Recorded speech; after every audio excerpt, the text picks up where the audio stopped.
This is the Tom Barnard Podcast. Listen live weekday mornings, 8 to 9:30, or anytime you like as a podcast on the Tom Barnard app at tombarnardshow.com or wherever you get your podcasts.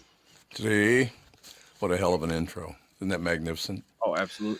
God, I saw one of the TV spots promoting this show. Oh, yeah? So, I come across as really even keel, I'll tell you that. You know what they use, that whole deal is like, would you explain something to me, you two?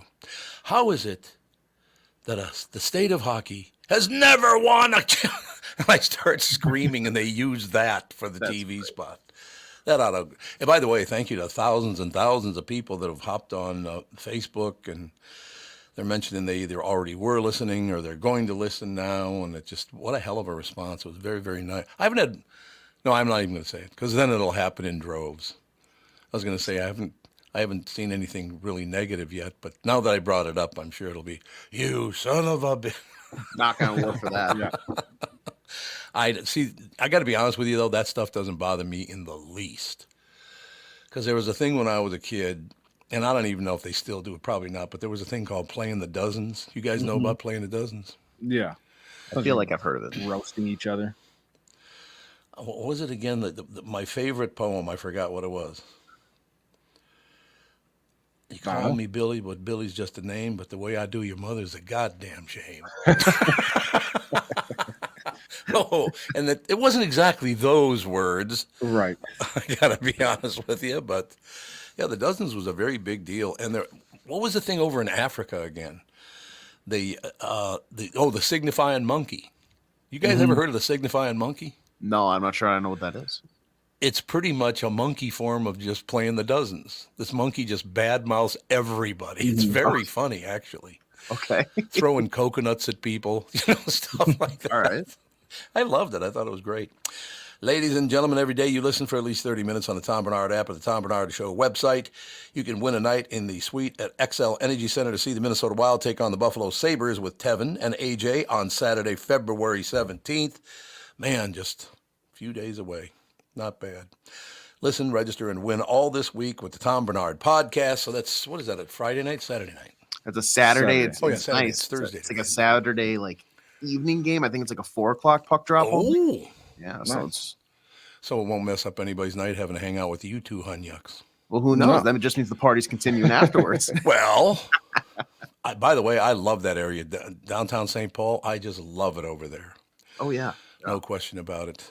Did I tell you guys yesterday I got in an elevator with this very attractive young woman, and she was asking me, if I lived in the building and where I'm from and blah, blah, blah. And I told her she said, I'm from New York. She said, you ever been to New York? I said, yeah, I used to live in New York, 20th Street and 2nd Avenue. I loved it and all the rest of it. She said, Tom, I hate to tell you, but you can't even go downtown anymore. It's too dangerous. In New York City, it's too dangerous to go downtown. That's just great news. I feel like that's the entire point of New York is to be downtown. Right. Exactly. And if you can't make it there, you can't make it anywhere. Is that the song? Right. And also, this might be a dumb question, but isn't technically all of New York just downtown? Well, I suppose. As soon as you enter city lines, you are downtown. Right. I still love that. One of the first Yankee games I ever went to, I walk out and there was a kid from Minnesota because they were playing the Twins. And I walked outside, and this guy comes over and he's, Tommy, I heard you guys were here, but I didn't see you. He said, could you help me out? And I said, yeah. And he's got all this equipment, the camera equipment, and all this really expensive gear. Mm-hmm. He said, I got to get back, and I can't find a taxi or the rest of it. What if I just walk over that bridge? And I said, yeah, that's a good idea to walk over that bridge with about $50,000 worth of stuff because that's Harlem. Yeah, you might not want to go over there. And nothing against Harlem in general, but you don't want to be walking around Manhattan Island with anything that expensive. Yeah, you definitely won't be walking back with that. Yeah, no. People are going to nicely offer to carry your things for you. Yeah, I'll handle it for you. I'll just meet you at the hotel. Yeah, sure you will. Boy, a lot of scams going on right now. You know what's interesting about that? Because my centrist position is becoming really solid. It's cemented almost because I've been watching some television. the billions of dollars that we're having to pay so they can sue Trump, so they can try to kick Biden out of office, so they can go against Mayorkas, so they can go back against Trump and try to get him off the ballot. So, you know how much money of ours they're pissing away on this garbage? What are you doing? None of it's going to take hold. Would you not agree? No, I don't think that because the whole goal, I think, is we don't want Trump on the ballot type of thing, and I think that there's no way that the options aren't Trump versus Biden, so it's really just wasting a bunch of time and money. Yeah, and like the articles of impeachment, I know Trump, like you can say technically did, but it's just like he didn't fully do it, and then Republicans, I think, yesterday or 2 days ago, tried to do the same thing where it's like it's on his record as technically being impeached, but then they fell flat by like a couple of votes. Like somebody came back from the hospital. 2 votes. Yeah. And so, I don't know. It seems like we're wasting a lot of time when there's actual issues. I agree 100%. And it's both sides doing it. That's the problem. Oh, yeah, they're both going after. And by the way, that whole thing you were talking about is it's just unbelievable. Honest to God, how. The four Republicans that voted against impeaching Mayorkas, and I don't think they should have ever started any of this impeachment bullshit. It's just a waste of American dollars, billions of American dollars. Mm-hmm. But you look at the situation and you go, the four Republicans that voted against impeachment were from Colorado, California, like the most far left states in the country. They did it to protect themselves. So it had nothing to do with the vote, if he was right, if he was wrong. I'm not saying he should have been impeached, don't get me wrong, or kicked out or whatever the hell they're going to do. I had no opinion on that because I wouldn't, I'm not around there. But honest to God, if I have to hold up my job in California, Colorado, Utah, and there was one other state that was very liberal as well, but it's just those guys protecting themselves. They don't give a shit about the American people. They don't care at all about the American people. Boy, it's hard to deal with that, don't you think? Yeah, and I'm sure there's people that are in the position of they really don't want to maybe impeach Trump, but they have to go along with the whole song and dance because if they don't, then they're ostracized by their own party. And I'm sure on the other side, there's people that maybe think that Trump should be impeached, but they have to maybe act like they don't want him to be impeached again because, you got to play the game of politics. What's so funny about that? I have a friend who came over for a while from England, lived in America, then he went back to England. He's living there now. About once a week, I get a text message from him. So Biden and Trump, that's the best you can do, huh? Like, shut up. Is that one that one's just like pre-scheduled every week at every week. 4 o'clock? See, every week I get to hear about how horrible our last two presidents were, Biden and Trump. He just said, this is who you got to choose from? What a great country. It's like, shut up. Leave me alone. Oh, yeah. I know we do have to take a break here, and that's a cool thing because we're coming back with a little SKOR North action. Judd Zulgad will be with us right after this. Every new year, I should say, is a chance for a fresh start, and the most profitable start you can make in 2024 is to take advantage of the business opportunities in Sioux Falls. Make 2024 your year to discover the benefits of Sioux Falls. We're hearing from Minnesota companies considering expanding or relocating to the Sioux Falls area. Minnesota business people are excited about our short commutes, safe streets, and quality of life excellence. We've got the details at SiouxFallsDevelopment.com. In Sioux Falls, you'll discover a friendly, pro-business attitude, which is great, along with a productive, growing workforce, no personal or corporate state income tax, low workers' comp rates, and a lot less red tape. We've got great people, affordable buildings, sites ready, waiting for your expansion plans. It's an easy decision once you look at the advantages. 2024 is the time to make your move to Sioux Falls. Visit SiouxFallsDevelopment.com. Is that text you're sending so important that you missed your turn? Is that text you're sending so important that you ran the red light? Is that text you're sending so important you didn't see the ball coming onto the road or the child that followed? Hi, I'm Mike Bryant from Bradshaw & Bryant. When you take your eyes off the road for even 4 seconds, your vehicle travels 100 yards. That's the entire length of a football field. If you absolutely have to text, you need to pull off the road somewhere safe and do it from there. Texting and driving is against the law and can cause serious injury or even death to you and others. Now that is important. We hope you're never injured in a collision, but if you are, please contact us. Find Bradshaw and Bryant, personal injury attorneys at minnesotapersonalinjury.com. Going farther with Mike Bryant on your side, seeking justice for the injured. Bradshaw and Bryant. You need to know a guy for your auto repairs, your legal issues, your banking, and more. Same goes for investment advice. You need a guy to help you be successful, someone you can trust who gets results. Well, I got a guy for you, Josh Arnold. Josh gives you straight talk, not sugar-coated advice about your financial situation. Josh has seen it all when it comes to economic and market conditions, and Josh can make sure that your retirement objectives match your investments. So, do yourself a favor. Call Josh, a very good friend of mine, as a matter of fact.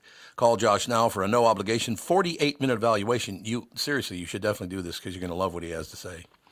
You got nothing to lose, too. That's the thing. And you get a different point of view for your business investments or any investments you make. Call Josh at 952-925-5608. That's 952-925-5608. You'll be glad you did. Investment services offered by Josh Arnold Investment Consultant, LLC, a security and investment advisor. Past performance is no guarantee of future results. All investments involve risk. You know that. All comments and opinions of Josh Arnold's do not constitute investment advice. I am Tom Barnard, and I am a paid endorser. This is the Tom Barnard Podcast. There you have it, ladies and gentlemen. So we've been talking about sports, but not really talking sports. We're talking about the fact that when I was a young kid, probably, 10, 11, 12 years old, something like that, I was at the old Armory downtown Minneapolis, and Walt Chamberlain walked past me. He didn't look at me or talk to me or anything. He just walked past me. He was gigantic, for God's sake. I mean, what was he, like 7'1", something like that? Oh yeah, he was absolutely mammoth. Wilt, you mean, right? Not Walt. Wilt. Did I say Walt? Yep. Walt Disney. Walt Disney walked past me. Walt Disney. He's still frozen, right? He's still frozen. I believe you're right. I think he's still frozen, waiting for the cure to what ailed him. Well, I suppose. Somebody said that Ted Williams' head is sitting on a tuna can somewhere. Remember they talked about that? Oh, His yeah. head was sitting on a tuna can? Yeah, cryogenics, right? Yes. I think it was called cryogenics, and they were gonna freeze his body and detach his head. I think they did it. Yeah, it looks like, according to CBS News, he was frozen in two separate pieces. Looks like his head and then the rest of his body. How does that work exactly? How do they put Humpty Dumpty back together? You just twist it back on when you're all set to go. Like, what? I love it. That is wonderful news, isn't it? Will Chamberlain, I walked past him. I was probably at the time maybe, 4 feet tall or something. I was 9 years old. No, I was probably bigger than that. But he, honest to God, it felt like he was 3 times taller than me. And I will never forget that. I didn't talk to him or anything like that. He walked past me and I went, oh my God. Wow, that's, man, are you tall? Exactly. And then one of my friends, what did they say to me? They said, and I quote, Jesus, I wonder how big his thing is. So I said, thanks. Yeah, thanks a lot. Thanks for even putting that in my noggin, you dumb bastard. I was going to say, how is that the first thing that occurs to you? You see a really tall guy. Well, the first thing that occurs to you is, yeah. He might be packing some heat. I would think he would be anyway. That makes sense. Well, Wilt had what in the book? 10,000 encounters? I think they said 25,000. Or 25,000, yeah. I've lost track. Tevin just ran the data on that and said basically he would have to be stooping 24 hours a day, except for when he was playing basketball. Yeah, he claims it was 20,000 women, okay.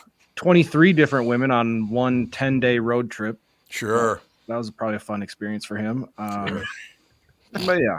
How did he have the energy or stamina to play basketball after all that? That's my question. Right. And how do you not stroll away with some crotch rot with 20,000 different people? Jesus, somebody's got to be infected. You would think after a while you're just bored of the thing. No, I'd have to agree with you on that. Yeah. I'm not buying that. I'm sure it's impressive, but I'm not buying that number. No, that's Tevin. AJ already brought it up. There's no way 20. Well, AJ and Tevin pointed out he'd have to be doing it literally like 16 hours a day every day. Yeah. And Wilt says that number is inflated. So he even denies. Oh, does he? Or did he? Or whatever. Or yeah, I guess he did. Something. But yeah, I loved watching him play basketball, no question about that. Anything good happening in the sports world in Minnesota? So the Wolves, the trade deadline is 2:00 today, and the Wolves made a trade with the Pistons yesterday. They get a point guard, Monte Morris, who's going to be a backup point guard, who's actually a pretty good player. The problem is he's only played in 6 games all season with the Pistons because of a quadriceps injury. Ooh. And they trade away. You'll like this. They trade away 2 bench players who basically didn't play, Troy Brown Jr. and a guy by the name of Shake Milton. It's a shame he didn't work out because Shake Milton is such a great name. It is. And then get this. You're right. They also included a second-round draft pick in 2030. Wait, What? you're lying. 2030? 2030 second-round draft pick. Why are you allowed to do that? How are you allowed to do that? I wish I could tell you. I just love the fact. I love the fact 2030. Okay, yeah. Is that really what's going to get this deal done? Yes, we will include a second-round draft pick in approximately 6 years. Yeah. God, that's 6 years from now. Mm-hmm. Why would you even make a deal like that? As AJ said, I'd love to know the exact workings and it's a second-round pick, so it's not a first-round pick. You're going to basically forget that you have it at some point in time. I suppose you're right about that. I've never understood all the dealings and the way they go and all that stuff anyway. I've just never understood any of it. Yeah, it almost feels like the Pistons were, we don't want to make this trade. We feel like we need to get one over on you. Give us a draft pick. And we were just like, fine. 6 years from now, we'll give you one. There, you tested us. Well, that's going to be on paper. It's like, they also got a second rounder. And then nobody reads the fine print of it's in 2030. So, well, but I got to be honest with you. When I sat down with Ginny Hubbard, talking about coming over here after I left the queue. I got fired. I didn't leave. But I said, look, I guarantee you one thing. We're going to have a huge audience, probably, I can't even tell you, a 35 share, something like that. But it'll be 6 years from now. Yeah, exactly. It's going to be 2050. We're going to be tearing it up. Yeah, exactly. I mean, it's basically the same comparison. So what are you going to do for those 5 years till you get to that 60? Don't you worry about it. I will not. I'll follow your lead, and I will not worry about it. Don't you worry about what's going to occur in those 5 years until this thing skyrockets into orbit. No question about it. I don't. Well, you were already off the show by then, but Andy and Melissa brought their son Ethan over yesterday during the show. You should. Was that at the end of this show and into the family podcast? No, it was in the middle of the family show. Ethan started just screaming exorcist style out in the hallway. Well, I learned one thing. He won't be coming back until about 11:45. I love the kid. He's just an adorable kid, a sweetheart. But when he gets mad, boy, he goes off the deep end. And he's a really big kid. Yep. Not overweight or anything. He's just a really big kid. And when he gets angry, it's like, whoa. He throws things at you. It's like, what are you doing? You're 2. Yeah. I think you must have some bad genes. I don't know where they came from. Terrible twos. Terrible twos. It's not just a saying. It's real. Oh, it is real. Terrible twos are real. I had a friend who had a grandson who went through the terrible twos through the teens. Holy God. That kid was always pissed off about something. I don't know what it was. Screaming, yelling, swearing, doing all the good stuff. Whatever. But what the greatest thing in the world is? I'm sitting on the couch, and 2-year-old Ethan, he's like 25 months old. No, he's about 27 months old now. He comes over, he looks at me, he goes, Bop, Bop, because he calls us Bop, Bop, and Nana. Yeah. That was made up by Fawny, my daughter's daughter, my granddaughter. But he comes over and he goes, Bop, Bop, Tumbleleaf. And he crawls up on the couch and leans, and I have to put my arm around him this way. And he and I watch the show Tumbleleaf together. It's the sweetest thing ever. Just love it. That's nice. It is. It's just great. There's so much. Everybody bitches about everything. I'm literally trying to focus on, we had that great guest on yesterday, Jesse the Shrink. I was very, very impressed with him. He's a very smart guy, isn't he?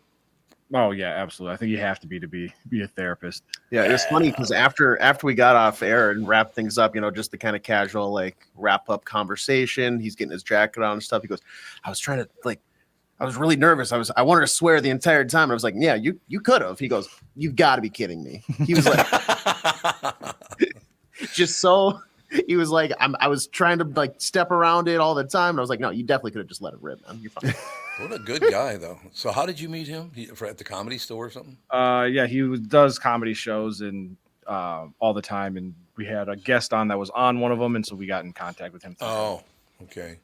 Yeah, good call, because I literally do want to have him on once a month to talk about the psychiatric health of America right now, because we were just talking about it earlier, Judd, the fact that I got up this morning before my walk. I go to 3 different news channels. They're mixed politically and all that stuff, try to get both sides. How do we keep putting up with them pissing our money away to buy votes? They're only giving money to all these groups so they will vote for them, so they will have a very important position, which will make them millions of dollars. Why do we put up with this? And it's both sides that do it, right? Yeah, because it just goes back and forth. I have no idea. I don't get it. One of my favorites, and again, this has nothing to do with her party and all the rest of it. It has to do with the fact she's an Italian from Baltimore. Nancy Pelosi, how is it that she knows about the great investments more before anyone else does? How does that happen? You people are pigs for money. So everything. Do you think everything is about money to everybody? Is it all about money? Yeah, I'd say to 90% of the people. Yeah, I would have to agree. Money, money, money. Some people got to have it. We start singing again. Start belting out a tune. So what else is happening in the sports? Well, the Twins basically are going nowhere. The Vikings, I'm still bitching about them in my dreams. Mm-hmm. Judd, I'd like to know your thoughts on the spring where the Twins rank in their spring training hats that were released, because I have an opinion on these. Wait a minute, I haven't seen it. Oh yeah, it's a yearly. Speaking of money, it's a yearly cash grab now. Oh. Every team does special spring training hats that are, and I know you're gonna be shocked about this, available at their merch store. No. Among the hats that they have done for spring training, which I think goes like 4 or 5 years back now, I actually don't mind these. I don't mind these, but I need to see them in action. My thing with especially uniforms and hats, I need to see them actually during games on players. Yeah, it's always hard for me to judge until I see them, but just in first blush, I don't mind these. Okay. You see my logo on my hat, don't you? Yes. Yeah. It's Goofy. That's who I vote for. Goofy should be president. What do you think we should do, Hilk? Cartoon presidents would be awesome. Cartoon presidents. You get Scooby Elmer could Fudd. run. Shaggy and Scooby could run. Absolutely. I'd be in a much better mood. Honest God, he could pick up. You get that one dog. Shaggy, I think it's the dog. He picks up the script. Row. Yep. Yeah, we got some problems. I would think about it. You got a little Tom and Jerry on the ticket. Mm-hmm. I personally would probably vote for Fred Flintstone. I would. There's no question about it. You know, Catherine and I used to go to Halloween parties as Fred and Wilma for about 20 years because I was the size of Fred and she was the size of Wilma. That's perfect. It was great. Yeah. It was wonderful. Although my brother Tony showed up dressed as Elvis with the cape and everything, got pissed off at somebody, so he's going to walk home 10 miles. I'm going to walk home. I've had enough. Doesn't sound like a Barnard at all, does it? No. But he got really pissed off and called it, have me pick him up and take him the rest of the way home because he's walking along and some guy pulls up, rolls down the window and goes, "Hey, Dracula." He was Elvis Presley, but the guy thought he was Dracula. I could see that though. Sure, absolutely. Side of the road, big cape on. So wait, Elvis in the cape, is that late 60s, early 70s? Yeah, I think that's probably true. I think that makes sense. Did you ever get a chance to see Elvis in person? No, I didn't. He died in 77. So. Oh, that's true. Yeah, he died in 77.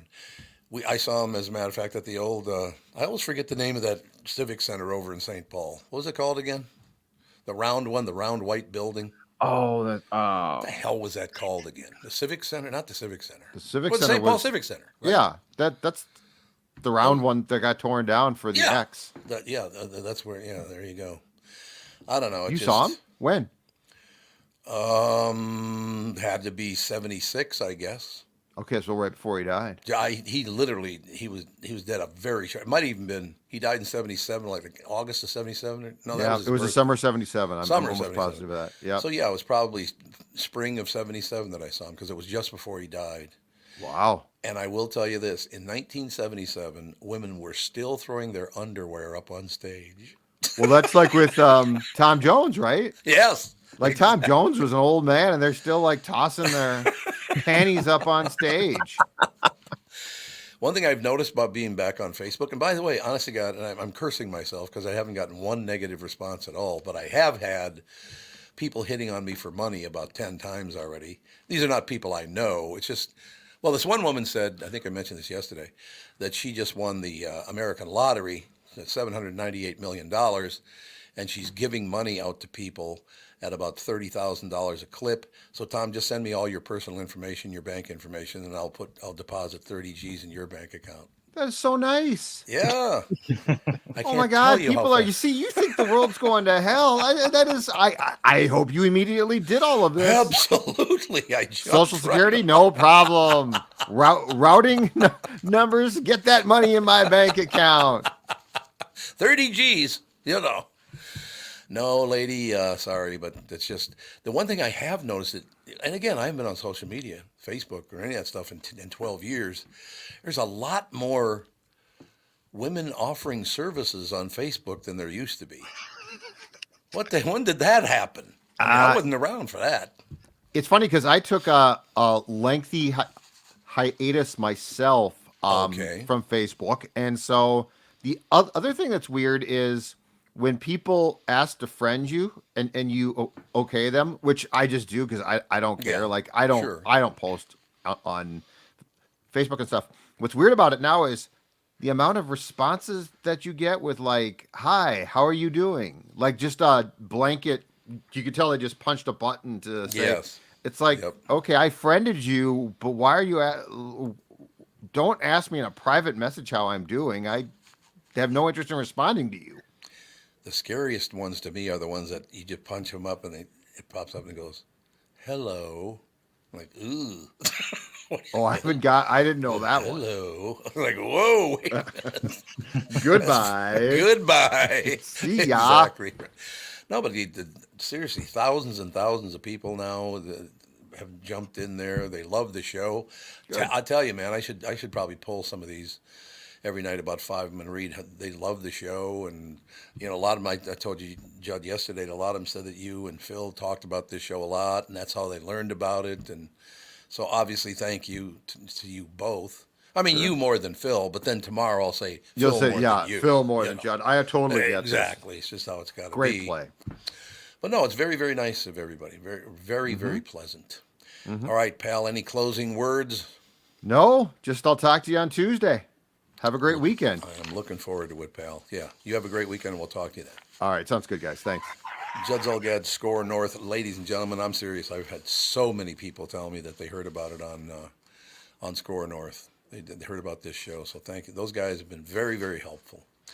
Mike Lindell and MyPillow employees want to thank my listeners for all your continued support. Thank you. They're having an overstock clearance and new product sale right now for the best prices ever.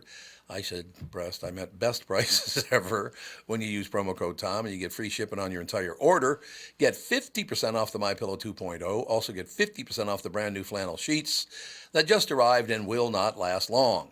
6-pack towel sets for only $29.98, and take advantage of the free shipping on larger items such as mattresses and mattress toppers, 100% made in the USA.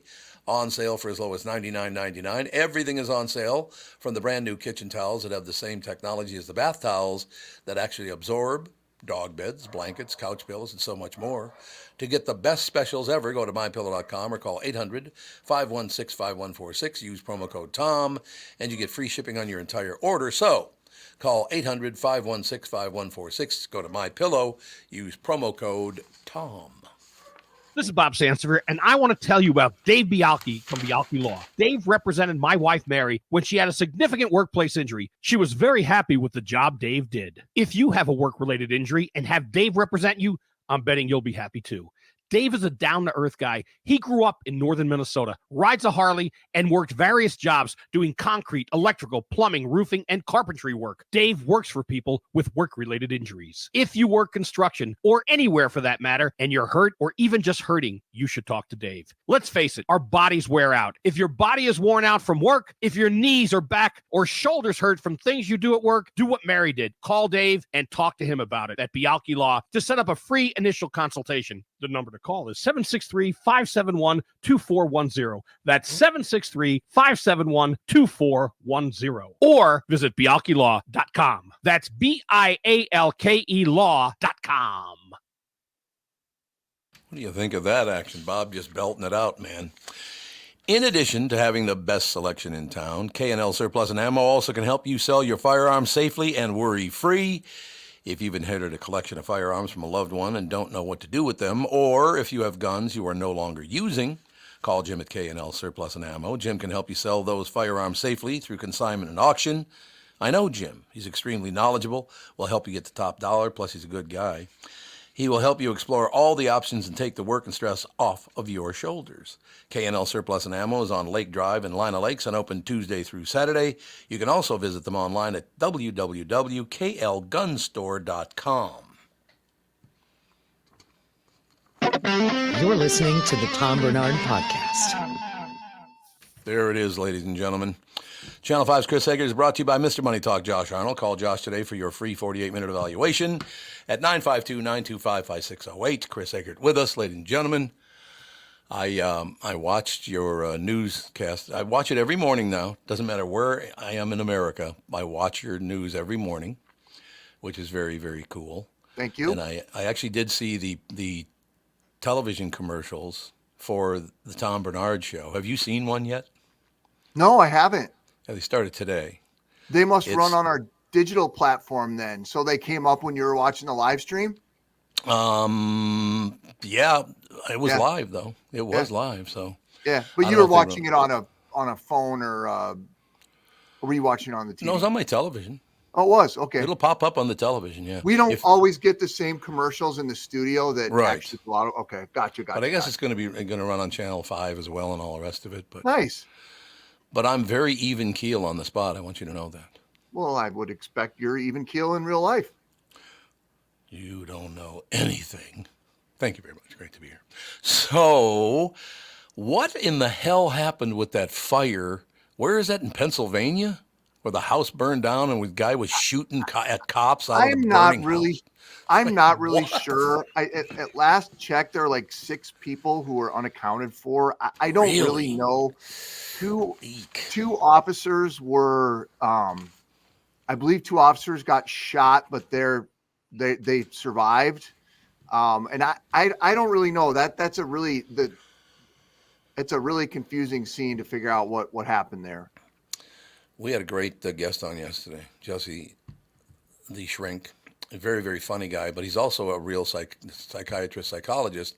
Yeah. And I want to have him on about once a month because when are we going to learn that Democrats are nice people, that Republicans are nice people, the people in the middle are nice people? It's the extremists on both sides that are making this country miserable. Why are we putting up with that? I don't get it. Did Jesse the Shrink figure everybody out? Did he get it all straightened out? Well, we just kind of started the conversation, so we're going to have him on once. He's great. It's going to take a second session for sure. Yeah, probably.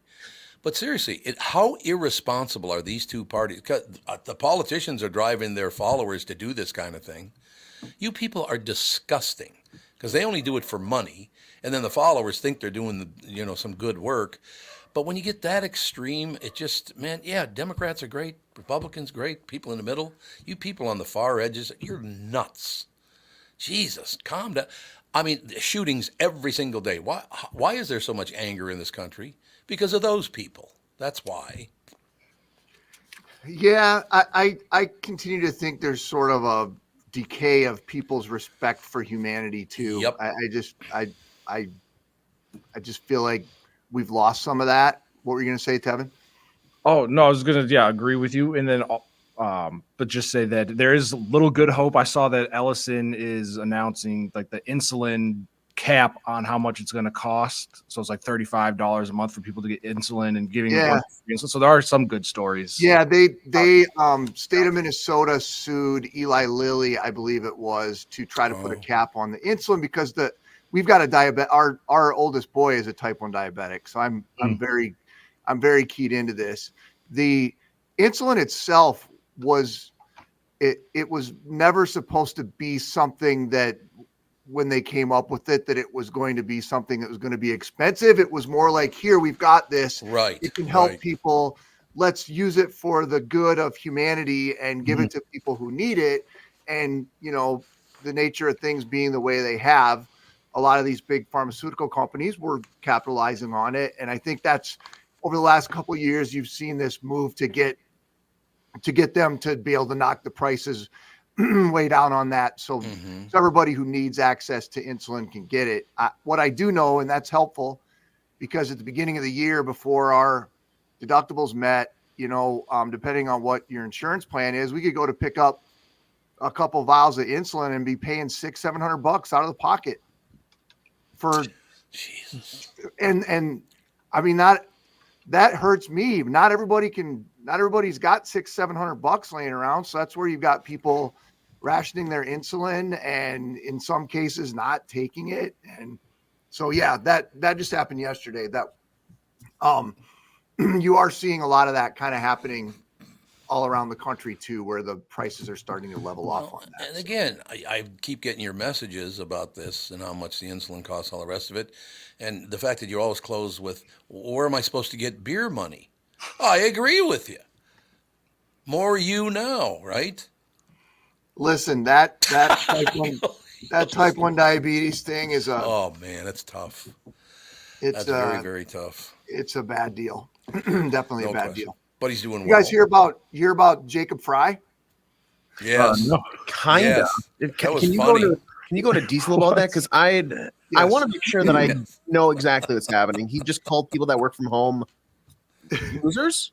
Yes. I have the exact quote. Thank you. So it was at a meeting of the I think it was the downtown council yesterday, had a big meeting. It was a big meeting.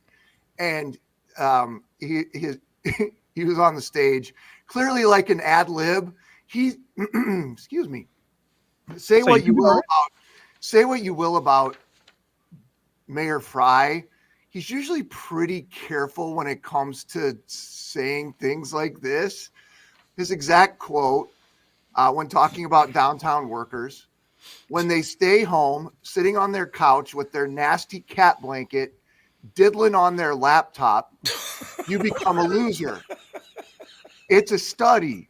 We're not losers, are we? So then he came back and said he was joking. There are a lot of people working from home, and which is why he's frustrated, because he wants downtown Minneapolis to be thriving again. But oh my God, I have a love-hate with social media, but Twitter has been hilarious the last 24 hours ever since he said that, with like people tweeting pictures of their cat blankets. I mean, it's freaking hilarious. See, it's so funny. And diddling on your laptop. Yeah, diddling on your laptop. Yeah, diddling. Just that word is a poor word to use. Yes. You think nobody's working from home, like they're doing something else. So you guys know him? You ever met him? I have. Nope. No. Is he still rocking that mustache? No. Okay, thank you. No. Let's call him and get him on right now. Good luck with that. Oh, he's the mayor of a city. That's not even a big deal. Who cares? He has not been they're very careful in putting him in situations where they don't think it's going to be. I'm not going to attack him. I'm going to tell him I thought it was funny. Friendly territory. I thought it was funny too, and I definitely. It's even more funny when people take it out of context. I actually got the phone with his office. They said he's booked all day. He's got to go make fun of some senior citizens. Well, he's actually working from home, diddling on his laptop. Yeah. All right, all you get the hell out. That's all I have to say. But I got to get a hold of him. I really do. Although I did reach out to, because I've known a couple of these people Neither one of them's gotten back to me, so I must be a stain on the political environment, because they used to come on the show all the time. They haven't even gotten back to me yet. But you think it's too dangerous to go on TV and radio shows I now? think people are very concerned about having to answer, which is part of their job, by the way. But I feel like people are really concerned about having to answer questions that they may not be prepared to answer, and then their answer taken out of context and blown up into a bigger thing on social media, because that does happen. Yeah, where there might be some quote that somebody pulls that's got nothing to do with anything, and it gets associated with the person. I mean, I also think it's BS, because I think we should always be able to have conversations with public officials, and they shouldn't have to be on guard like that. Like, that's your job.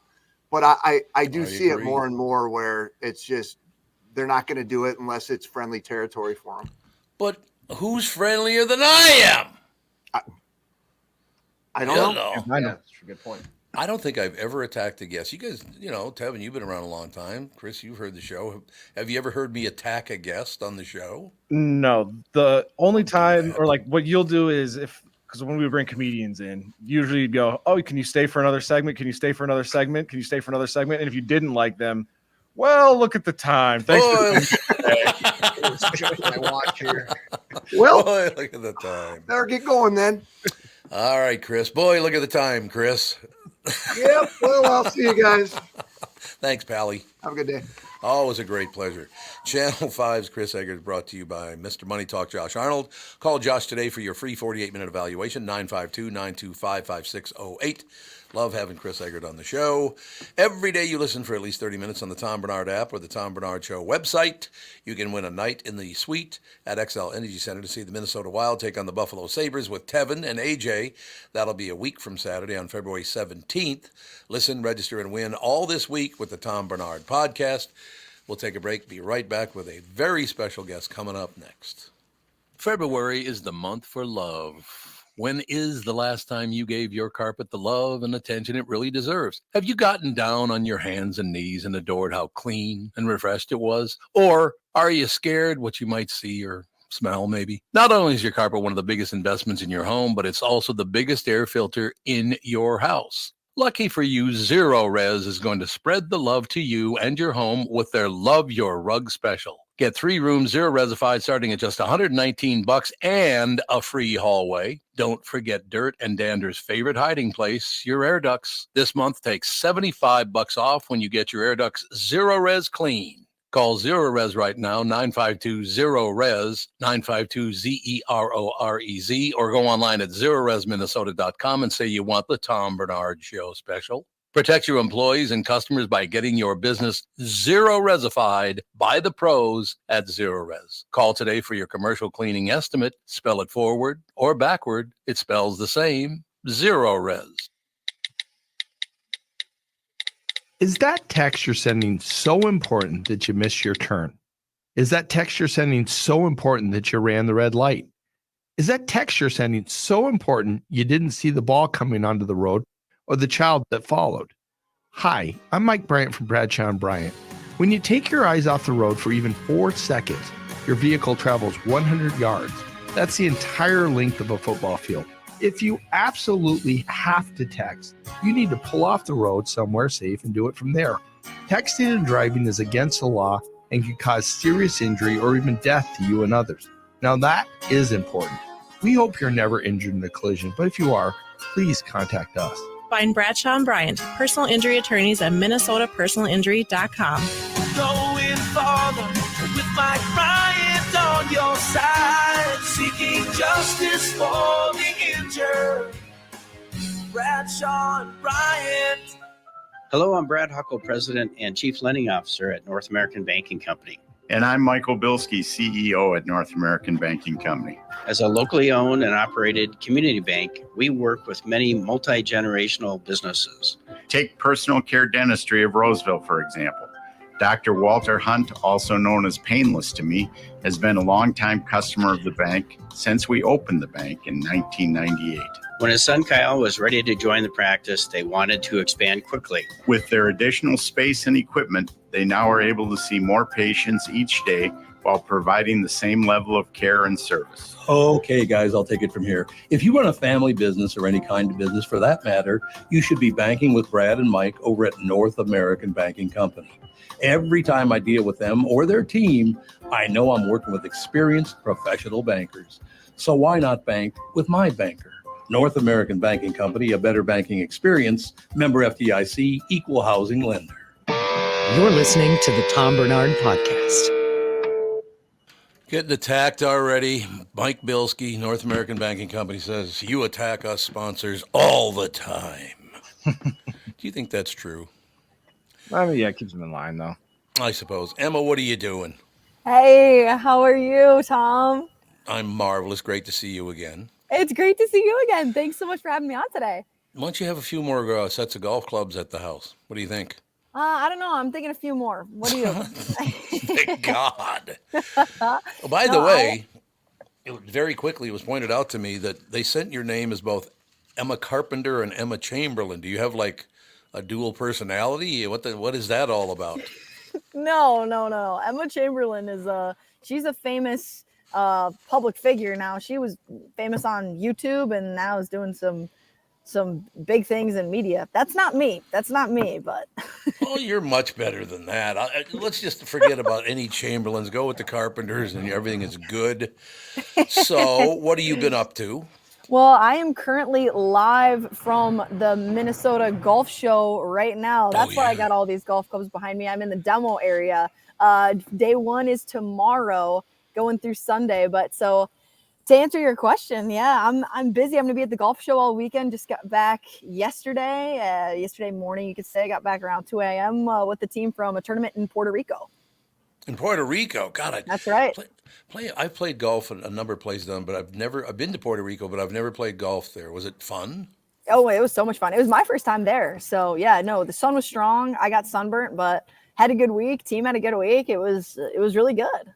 So when did you know, at what age did you know you were going to be first of all, you were interested in golfing, and then when did you know you'd be good at it? Oh gosh. Well, I didn't start playing till I was 12, which is actually later. It's young, but it's later than a lot of the girls I compete against started playing. So, story kind of goes, I was at the pool with my friends and I was a soccer player at the time and a singer. And my dad showed up and said, Emma, there's this drive, chip, and putt contest going on. And I was like, Dad, go away. I'm at the pool with my friends. And he said, get your butt out of the pool.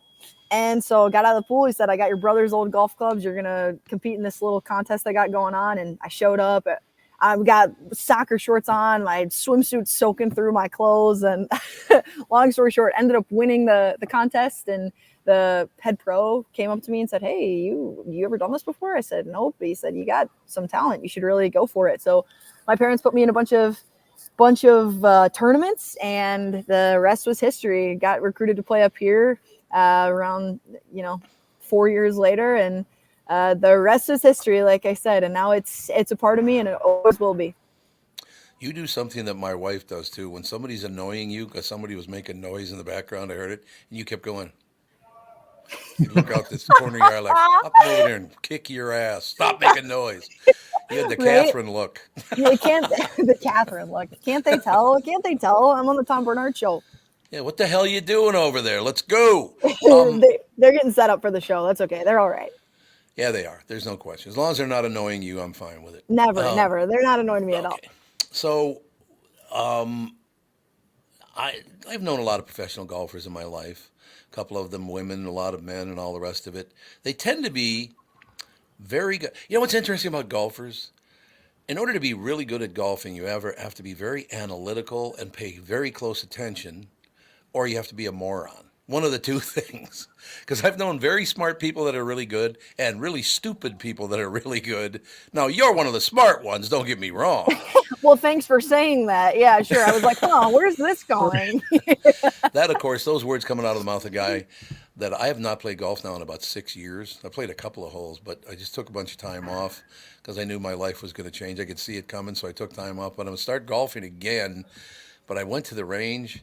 How do I, not everybody, how do I forget how to swing a golf club in just, 72 months? Tom, I can forget how to swing a golf club in 2 days. So You do? Okay, well, I feel better now. it is not easy. It's not an easy motion. If you don't do it regularly, it's definitely hard. I got a lot of respect for the people who remain to keep a low handicap, who manage to keep a low handicap when they don't do it a whole lot. Luckily for me, I'm so fortunate. I'm so blessed. I get to go out and do it every single day, practice every single day, fly to places like Puerto Rico and play. So I hope my game's in tip-top shape, right? Yeah, what it better be. There's no question. But looking over, I remember I first took up golf, and I guess I was about 30. I was about 37, 38, something like that. So it was very late in life for a golfer. But I'm trying to learn how to play the game and taking advice from people like Ben Hogan and people like that way back in the past. Hogan was a guy who said, all you have to do is make a good full turn and then hit the hell out of it with your left hand. And then I read another story, another very famous golfer that said, it's very easy. Make a good turn and hit the hell out of it with your right hand. And I'm like, great. I have no idea who I should follow here. Who am I supposed to listen to? Yeah. You'll get all kinds of different advice. I would say for me, if I could give one piece of advice, I was telling someone this earlier here at the golf show, the Minneapolis Convention Center. I was saying that if you can feel perfect impact position, if there's a perfect position that you're supposed to be in impact, it's going to hit the ball really well. It's like they say that if you narrow it down to a box, right, you can take a look at all of these professional golfers. They all swing the club differently, right? But when they get to the golf ball, it's very, very, very similar in what perfect impact position looks like. So you can do whatever you want, but how are you going to deliver the club to the ball and you have your body in the right position to hit the ball really solid? So that's what you got to work on if you're ever kind of struggling. If I'm ever struggling hitting it bad, I just go back to feeling what I'm supposed to feel at impact. See, that's the whole deal. I should have paid attention to impact all this time, and I didn't even know it. Exactly. That's all it is. Now you're ready. You're ready to go have the game of your life this summer. You know, I really hate though. Like I hit a really good drive for me, like a pretty long drive. I don't know, maybe it's 260, 270, which is pretty good. That's really good. Yeah. And I'm playing with Tim Herron or Rocco Mediate, and they hit it about 50 yards past me. But other than that. That's okay. Hey, you know what? Drive for show, putt for dough, Tom. Get on that putting green. Emma, you're very smart. There's no question. Where did you grow up? I am from DeKalb, Illinois. Oh, that's right. You told me that. And then you ended up at the University of Minnesota playing for the team? That's right. Yeah, I got recruited to play up here. I committed to play up here when I was just after my sophomore year in high school. Did you think it was kind of odd that they even had golf in Minnesota since it's always cold and snowy? No, and you know what? I'm disappointed. I'm disappointed and offended that you said that, Tom, because I get that all the time. I bet really? I do too. They have that. They have that up there. Yeah, they do. They do. And Minnesotans love their golf. Minnesotans love their golf. I will say, like, I knew that the U and everything was going to have all of the proper resources to get us ready for the season and in season as well. But I had no idea before moving up here that Minnesota was just such a big golf community. So many golf fans, all of the courses up here. It's insane the amount of great courses up here. Yeah, that's very true. I'm glad you brought that up because do you have a particular favorite? I mean, Spring Hill is awfully nice, and there's so many great ones in Minneapolis and St. Paul, Rochester, St. Cloud, all over the state. Beautiful golf courses. Oh, yeah. I somehow have still not gotten the chance to play Spring Hill. I was talking about it earlier this morning, actually. No, I need to get out there. I just hear all the time about how special it is. My favorite place I've played up here is actually Olympic Hills in Eden Prairie. Oh, yeah. That place is awesome. Yeah, there's no question about it. You could have a cocktail there, too. I've been invited to play there, and you can have a cocktail at Olympic Hills. Oh, yeah. Well, and they just redid their whole clubhouse and, like, a lot of their facilities. So out there on the patio, if you want to have a cocktail, out there on their patio is just gorgeous. You could hang out there all day. Right. It's so nice. Great stuff. I mean, Golden Valley, the great Golden Valley's good. So many great golf courses, but Hazeltine, Interlaken. We could go. Yeah, we could go on and on. There's no doubt about it. But yeah, I'm surprised nobody's ever invited you out to Spring Hill. What's that supposed to mean? No, I would have thought they would have wised up and said, "Hey, we got to get Emma out here." That's what that's supposed to mean. I'm kidding. I have had some invitations, but it just hasn't worked out yet. Just hasn't happened. Oh, okay. You're gonna love it. You absolutely are gonna love it. It will happen. It'll definitely happen. I look forward to the day. Okay, so your number one tip for people playing golf, you could take the club back. I mean, you do have to make a turn. You can't just take. Some people take it right across their body, and that's just never a good thing. Right. Well, and I mean, there are positions that you can try to get into that are good for repeatability. Because at the end of the day, it needs to be repeatable. It needs to be something that you can trust, that you know what's going to produce. But also the turn is just going to be big. You're not going to be able to get in that perfect impact position if your hips aren't moving through. And also when it comes to turning and lag, that's where you get speed. You're never going to get a whole lot of speed if you're just swinging with your arms. There's all kinds of things that go into it. Yeah, you gotta really turn and work the ground. I got Bernie Lauer right in front of me now. He's working on his golf swing right now. He's worthless. It's probably a rough sight. Yeah. Emma, I want to know, if I come down to the convention center, my golf game is atrocious. Can you fix it for me in 15 minutes if I come down to the event center? I would be more than happy to help you. I promise you are not the only one who feels that way. Golf is a really, really hard sport. I'm more than happy to help you. There's definitely, hopefully, there's still a lot of people who know a lot more than me, but I have definitely learned a lot over my years in the game. There's so much to know. I swear it's like a saga of endless knowledge about the sport. Because you're in your last year at Minnesota, correct, for golf? I am. Yep. I'm in my 5th year. My freshman year was COVID, so I got an extra year of eligibility. Sure. And I graduated last May, and now I'm doing a 1-year master's program. Thank you. Doing a 1-year master's program, finishing up in May, playing my final year here. So Any plans for post career at Minnesota as far as golfing, like trying to make a run maybe at the LPGA tour? I have decided I'm not going to chase pro golf. I just have a lot of other things I'm passionate about as well as golf. The pro golf lifestyle is a grind. I really, really respect everybody who does it. It's a grind for sure. And it's very, very difficult, very competitive. And I do see myself continuing to work in the golf industry. I've got a golf podcast that I do. I work a lot in golf through social media. Hopefully, maybe some broadcasting sometime soon. So we'll see. What if that live tour gives you a call? I hear they're packing big. Yeah, what about it? I'd have to hear what they had to say. Definitely. You're not going to send a voicemail. Yeah, I hear you. Oh, I guess I'll have to hear what they have to say to me. I can understand it. How much do you have? A little more time? Yeah, definitely. Yeah, I've got class here in a little less than an hour, but I got a little more time. Yeah. Okay, can I just take a couple of minute break and come back and continue the conversation, because I think people don't get to hear from someone with your level of talent and all the rest of it. Your weight transfer, your head position, your shoulders, or so many different things to think about. So if you don't mind when we come back, maybe you got a couple of tips along those lines? Sure. Yeah, no, that's very kind of you. And I'm very, very happy to do so for sure. Especially for Uncle Tommy, because like I said, I haven't played in 6 years and I wasn't that good in the first place. So we'll be back in a couple of minutes more with Emma Carpenter right after this. You need to know a guy for your auto repairs, legal issues, banking, and more. The same goes for investment advice. You need a guy to help you be successful, someone you can trust, who gets results. Well, I got a guy for you, Josh Arnold. Josh gives you straight talk, not sugar-coated advice about your financial situation. Josh has seen it all when it comes to economic and market conditions, and Josh can make sure that your retirement objectives match your investments. Do yourself a favor and call Josh now for a no-obligation, 48-minute evaluation. You've got nothing to lose, and you'll get a different point of view for your investments. Call Josh at 952-925-5608. That is 952-925-5608. You'll be glad that you did.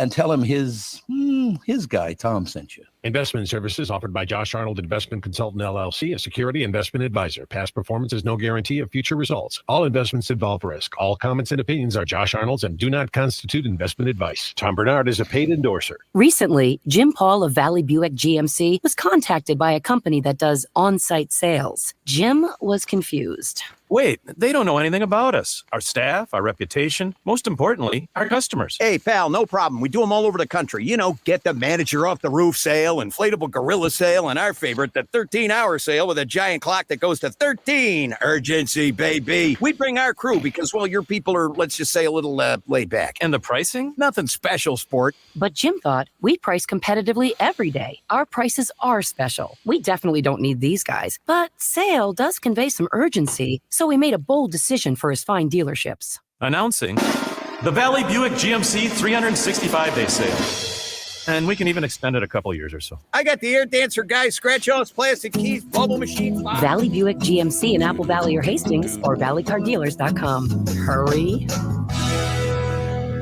Have you enjoyed Minnesota's non-winter this year? Want to enjoy the warmth whenever you want? Two Minnesotans can help you live that dream. Matt Carlson from One Key West Realty grew up in Litchfield, Minnesota, started out helping his friends find homes locally and in Florida, and now he can help you. If you've considered living in the warmth of Florida, now is the time to reach out to your new friend in realty, Matt Carlson. It's a buyer's market now, and your Minnesotan friend Matt can help you with a new home here or in the Florida Keys. And if you need some guidance with financing, Kristyn Eklund from Coast to Coast Mortgage can help. Kristyn is Matt's preferred lender, can finance anywhere in Florida, and like Matt is one of us, as she hails from the Sartell, Alexandria area. So if you're looking at a new home in Minnesota, or maybe that second home or retirement place in Florida, trust your new local friends. Contact Matt and Kristyn. Visit onekeywest.com. That's onekeywest.com, or call Matt at 612-791-2345, 612-791-2345, and work with local professionals you can trust.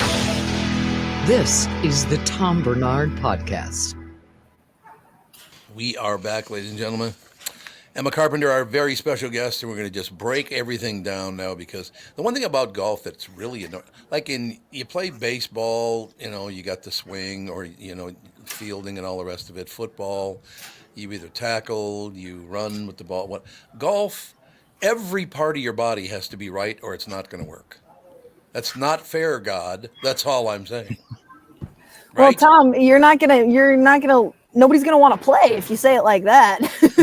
Well, but it's true. I mean, a big problem that I have personally, and I try to not do it, but I've been in radio and television and stuff my whole life.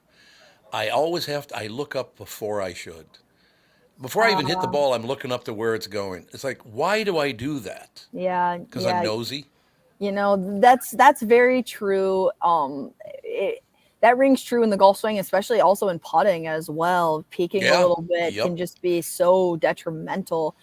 It's natural. It's because you want to know where the ball went. You're trying to look to see where it went before you even hit it. That definitely can happen. That's what I do.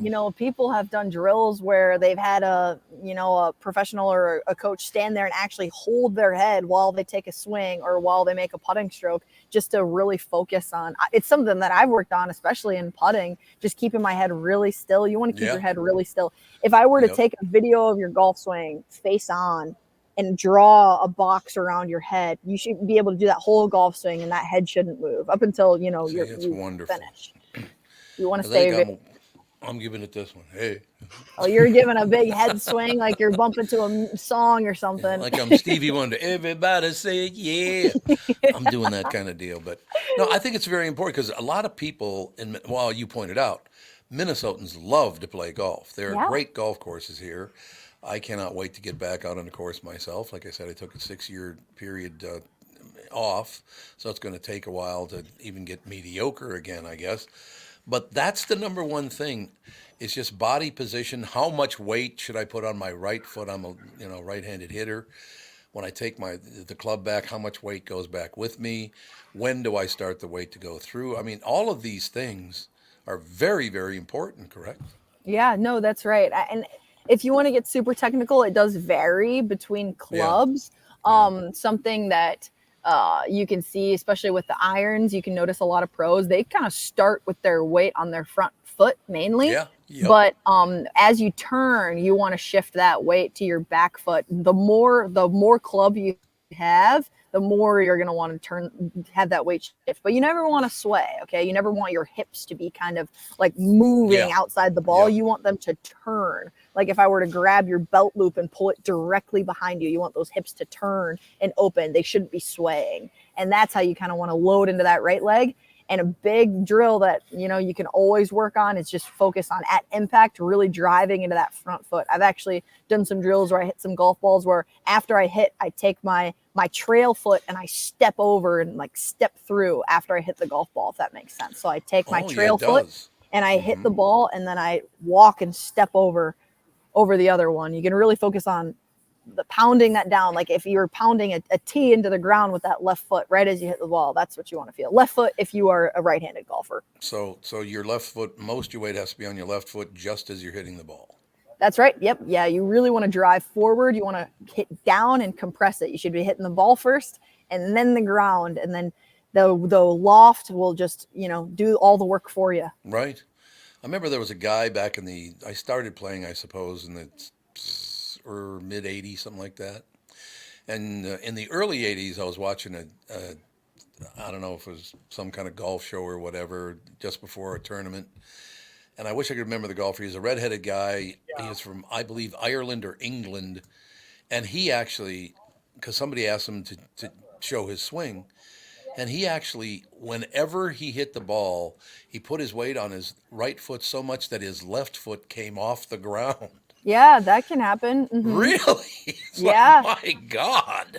Yeah, it can be kind of a lot of good golfers have actually had a move similar. I'm not saying I would necessarily recommend it, but coming up on that left toe, when you're loading and then kind of pounding it down, they definitely will pound that left heel down right as they hit the golf ball. But something like that can be a little. It needs to be the same every single time. Like I said, it needs to be repeatable. So that's why I wouldn't necessarily recommend it. But for a lot of golfers, it's worked really well. So rather than kind of rotating your left foot by keeping it on the ground in your turn is better than maybe lifting up your heel a little bit. Is that true? Yeah, I would say it really depends. There's been some really successful golfers who have done it. All of that matters is really what you do at the golf ball. So if it helps you, if it's a good trigger for you that gets you into that right spot at the golf ball every single time, then great. But what I'm doing right now is making excuses for all the bad shots I've hit. I think, it's like, oh, well, if I was just up on that left toe, then I would have been fine. That would have been okay. Everything would have been one. I, honest to God, do love golf. I can't wait to get back at it. My wife is actually pretty good. Well, she's like, 5'11" and weighs about 4 pounds. So, it's not fair at all. Very tall, thin woman. But, yeah, we go out and we just have a ball because she doesn't get too serious about it. That's awesome. But, what I like, Emma, this morning is when we're talking about this, you said, well, some people do that, others don't. Some people do this, others do not. I like the fact that there are many, many ways you can hit the ball perfectly. You just got to find the right one for you. That's right. There is. And at the end of the day, there are also going to be moves that probably no one should ever do because it can notoriously result in a bad move towards the ball, bad strike. There's if you go on to a professional or to a teaching professional who can help you with the golf swing, who can actually take a look at what's going on with you specifically, they can tell you exactly why your miss is the miss that it is. Sometimes people text me and they'll say, hey, I'm at the range with my buddy and he's hitting a big slice. What should he do? And I said, well, aim to the right with his feet. If he's a right-handed golfer, swing along the line of his feet. It's going to feel like he's aiming right and swinging right because he's probably overcompensating, which is making it worse. So aim to the right, swing the club out to the right, and then feel like the club face shuts after that. That's going to get a right to left spin on the ball rather than a left to right banana peel slice on the golf ball. See, that's great. That's great advice. So just stuff like that. And it's like, already seeing improvement. One other problem, and this is a problem that nobody's been able to fix, and I think it's my biggest problem, and it's God's fault. I will just say that. Right, definitely. I have a 30-inch inseam, and I have 37-inch arms. So I'm built like a monkey. How am I supposed to hit a golf ball? What, I got to use children's clubs?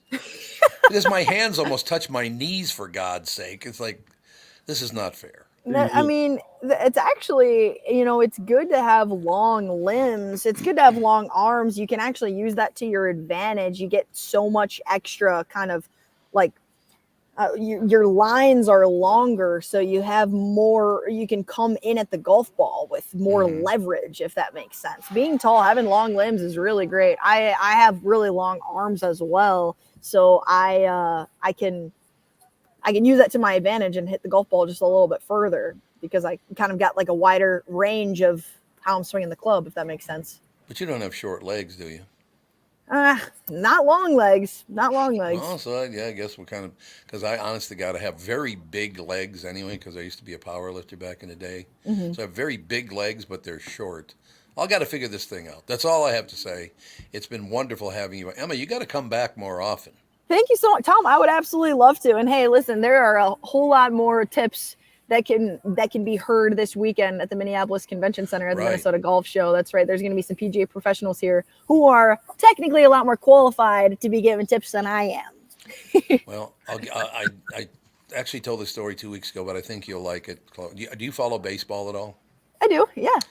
Okay, Larry Walker, from Canada, very good friend of mine. I haven't seen Larry in a couple of years now, but we used to play a lot of golf together. And I thought it was because of Spring Hill. Larry and I were playing out at Spring Hill with a couple of friends. Fitz was out there. We had having a great time. He gets up on the tee on, I don't remember what hole it was. But it was weird because Larry Walker's a damn good athlete. He hits a big slice into the lake. So I'm ridiculing the hell out of him. No. And I'm stepping up there. You're kicking him while he's down. I'm kicking him while he's down. And mine went even further right than his did. That's karma, Tom. I want you to know that God hates me because of golf. So I just have to deal with it, right? That's okay. Things happen out there. It's a tough game. It's kind of the way that it goes. But before I go, Tom, I just want to say real quick, this Minnesota Golf Show is going to be really special. So for any golf fans listening, even if you're just getting into golf, be sure to stop by the Minneapolis Convention Center this weekend. Like I said, there's this demo area. There's a chance at $100,000 prize if you can sink this putt. We got a 19th hole golf lounge as well, where you can watch the Waste Management. That one's sponsored by Doogie McShanks. You can kick back, have a drink, hang out.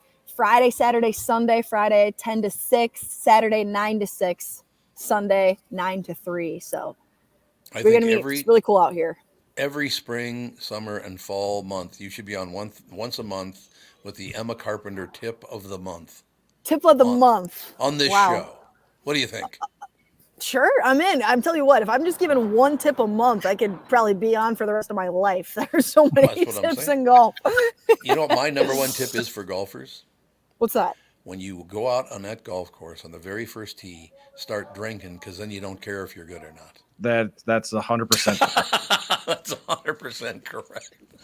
Although your game gets worse instead of better is It's the problem. It's aiming fuel. Yeah, aiming fuel. That's exactly what it is. Emma, you're a terrific guest. It's great to see you again. And please do come pop on about once every month or a couple of times a month or whatever. Because what you just said, I think it helped a lot of people just by, hey, do this and give it a whirl and see if it works for you. Right? Hey, I'm really glad. Hopefully it wasn't too technical. Trying my best to explain it using just my words. A lot of times when I'm with people, I start actually doing the motions. There's no one better than you. All right, get to work, sister. Thank you so much, Tom. I appreciate it. I'd love to be back. It's always a blast being on the show. All right, well, Tevin will be reaching out and tell you, get in here. Let's go. Awesome. Thank you. Thank you, Emma. Have a good day. Emma Carpenter, ladies and gentlemen, had the pleasure of meeting her several months ago. Well, actually, about almost a year ago now, I believe. She's disconnected now? Yep, yeah. So you can say any nice thing you want. Or I'll say negative things. Yeah, this is not a negative thing.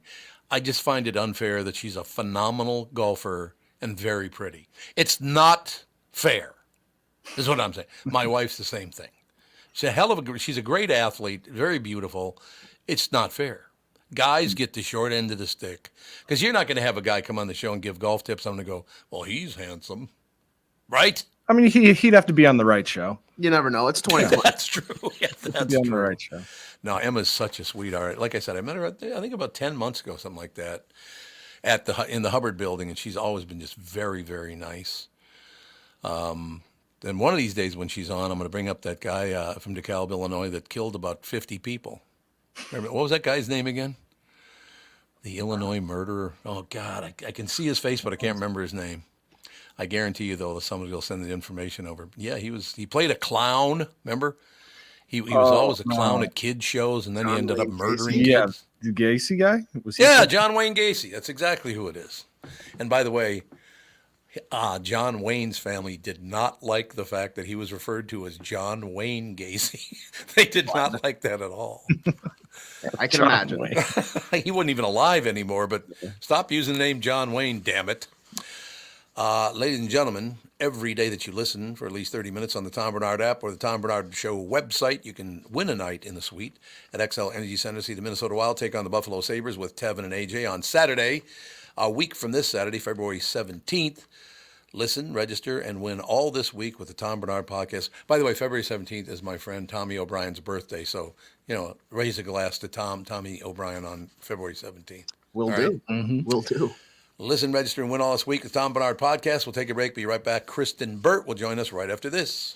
February is the month for love. When is the last time you gave your carpet the love and attention it really deserves? Have you gotten down on your hands and knees and adored how clean and refreshed it was? Or are you scared what you might see or smell maybe? Not only is your carpet one of the biggest investments in your home, but it's also the biggest air filter in your house. Lucky for you, Zero Res is going to spread the love to you and your home with their Love Your Rug special. Get 3 rooms, Zero Resified, starting at just $119 and a free hallway. Don't forget dirt and dander's favorite hiding place, your air ducts. This month, take $75 off when you get your air ducts Zero Res clean. Call Zero Res right now, 952-ZERO-RES, 952-ZEROREZ, or go online at zeroresminnesota.com and say you want the Tom Barnard Show special. Protect your employees and customers by getting your business Zero Resified by the pros at Zero Res. Call today for your commercial cleaning estimate. Spell it forward or backward. It spells the same. Zero Res. Why should your business bank with North American Banking Company? Here's Landon and Gavin Miller of D&B Plating. I've always been impressed with their speed of answers to our questions, and that has allowed us to expand and capitalize on opportunities in the market.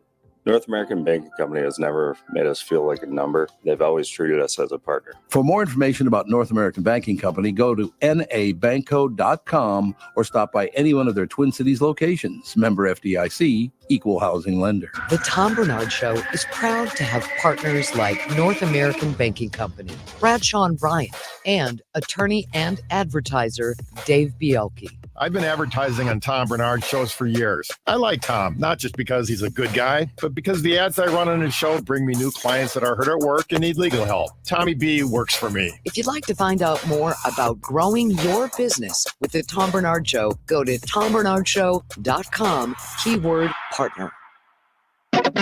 You're listening to the Tom Barnard Podcast. You are indeed, ladies and gentlemen. Kristyn Burtt now joins us. So, do you golf at all, Kristyn? I do not. You know, I'm not a golfer. Emma was just on. She could take lessons. She was wonderful. Fantastic. I'm more of a tennis player. Oh, I could see that. That would make sense. Yeah, not a great one, but I enjoy the sport. And it would be one of those things. I need to get back into like group lessons and just, I did some over the summer and I haven't done it during the fall, but it was fun. Oh, yeah, I can imagine that's probably true.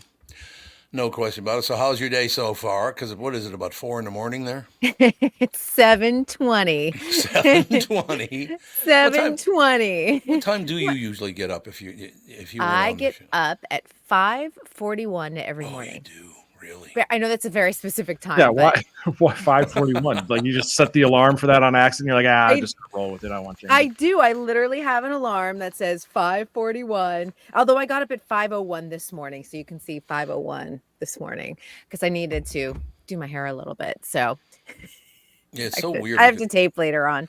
Catherine and I were just talking about that because for 37 years I got up every morning at 3:30. And it literally took about 6 to 7 months to get out of that. I would wake up every day at 3:30, no matter what time I went to bed. And it took about 6, 7 months. And then finally, I finally can stay. I cannot stay in bed any longer than about 7 o'clock, though, even on the weekends. 7 is about as late as I can go. That's my sleeping in too. And, you Yeah. know, I work before I come here each morning. So I have to send Yeah. in my pitches. The team I work with is in New York anyway.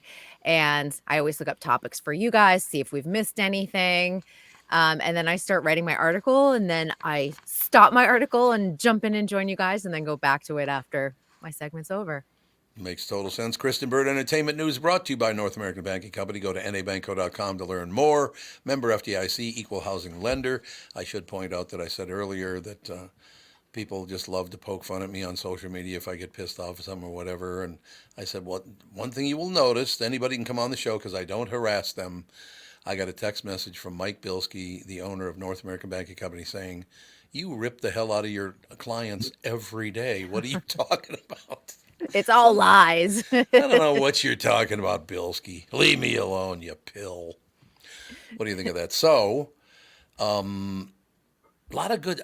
Seriously, and we talked yesterday about the fact you had me watch the We Are the World show, which was just magnificent. There are so many good shows on right now. There are shows from 10 years ago I've never even heard of that we're watching now, and they're really good. What happened to promoting shows? Well, they are promoting them. You're just not able to capture all of it. You would have to sit there and read every article, read every interview, see every press junket. And I will tell you, even as an entertainment reporter, that isn't even humanly possible. Yeah. And that's why people get segmented now. Like, you're the reality show reporter, and you're the one covering streaming, and you're the one covering broadcast, because it's gotten to a point extremely difficult to cover everything that has happened. It's going to get a lot easier because less content's going to be coming out of Hollywood probably in the next decade, but it doesn't matter. There's still, unless they whittle down to 4 networks again, there's still so many networks out there. I mean, Tubi, Roku, they're all doing original programming. Freevee. I mean, you're hearing more of the mainstream stuff that's coming off of Netflix. Right now, we're seeing a lot of the return of the broadcast shows after the strike, but it's hard to keep track of.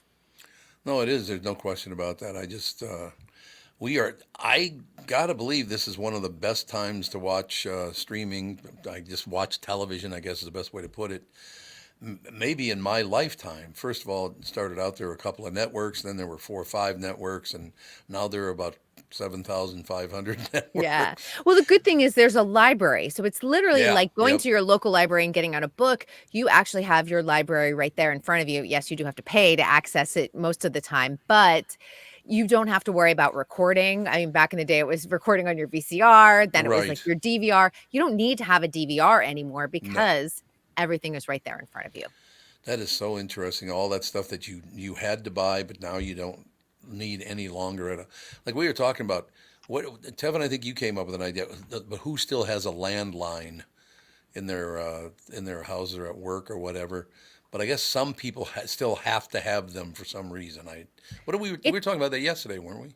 Oh, yeah. We're just talking about kind of how like nobody has landlines anymore, really, unless you're a business where you have, like a restaurant, for example, you need to be able to take calls and stuff like that. But yeah, nobody has a landline for the most part. No, it's recommended in California in case of an earthquake, but I don't know anyone who has a landline. Yeah, God, we're all just going to be without communication for 5 days or so if there is a big earthquake. Catherine did something very, very sweet one time. We built a house in Golden Valley, Minnesota, and blah blah blah. We get there, and this is back when they still did have landlines. So it was maybe 25 years ago or whatever it was. I don't even know how long. It was a long time ago. But we get there, and the landline, she goes, "Have you used the phone yet?" And I said, "Yeah."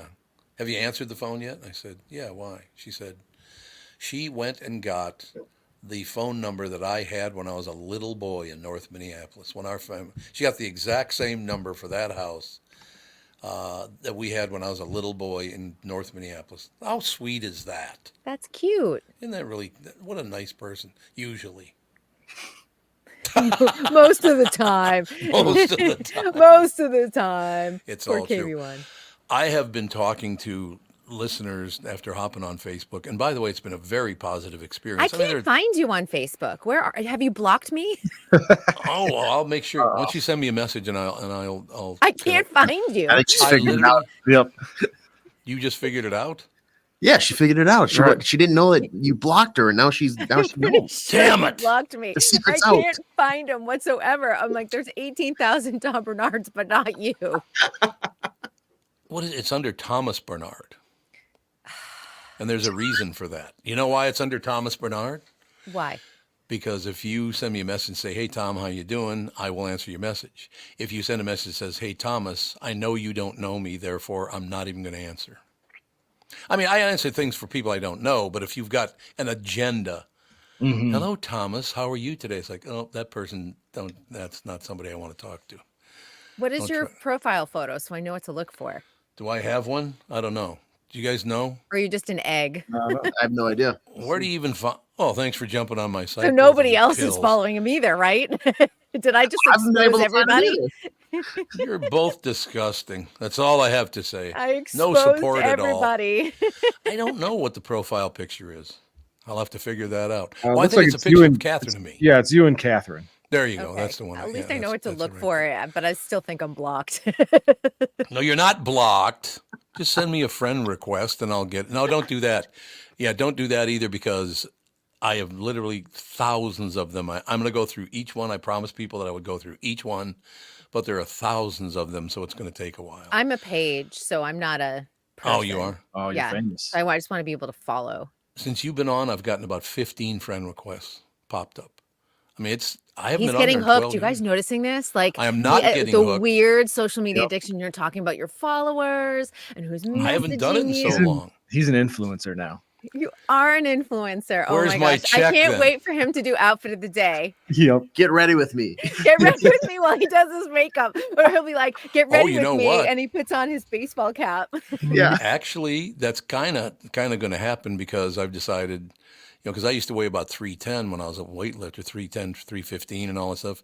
And then I got heavy after I stopped, lifting weights. And right now I'm about 255, something like that, which is pretty low. But I want to get down to like 220, which is, I think I weighed 220 when I was like 18 years old.